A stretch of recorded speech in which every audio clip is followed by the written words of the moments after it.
Menteri Kelautan dan Perikanan periode 2014-2019, Susi Pujiastuti mengaku tidak dipanggil ataupun diberitahu akan memimpin salah satu perusahaan BUMN. Susi tidak mau ikut berspekulasi dengan rumor yang beredar.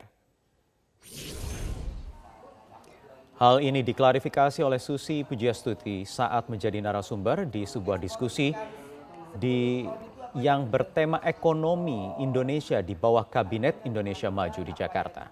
Susi menjelaskan tidak ingin berandai-andai apalagi berspekulasi terkait menyebarnya namanya yang menjadi salah satu direktur utama di perusahaan berplat merah.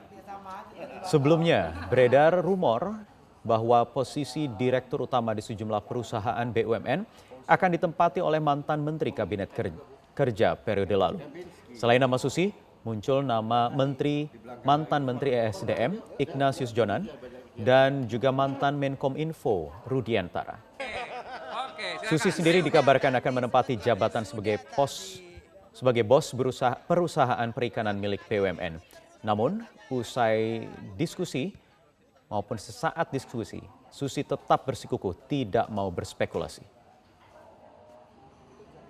Ya, nggak mau atau tidak, ini nggak, itu cuma yang namanya di media sosial. Saya tidak tahu, saya tidak dengar, jadi ya tidak bisa berkomentar. Belum ketemu Pak Erick, tidak bisa jawab gitu. Ya tidak ketemu, tidak dengar, tidak tahu. Kadang-kadang saya heran zaman sekarang ini orang luar seolah-olah lebih tahu kehidupan kita, apa yang terjadi dengan kita. Aneh gitu untuk saya. power of medsos ini Bu, sedikit-sedikit bisa Semua membuat cerita. Ya. Jadi itu sampai hari ini saya tidak tahu, tidak dengar dan tidak berkomentar juga. Ya tidak, komentarnya tidak tahu, tidak dengar. Kalau ditawarin Bu, Ya tidak tahu. Kalau selalu semua orang tuh nanyanya kalau padahal hidup itu segalanya harus pasti, Pak. ya, baik. Karena kalau cuma mimpi saja nanti. Ya, angan-angan saja. Tidak tahu dan tidak dengar. Kalau pertanyakan Tidak tahu.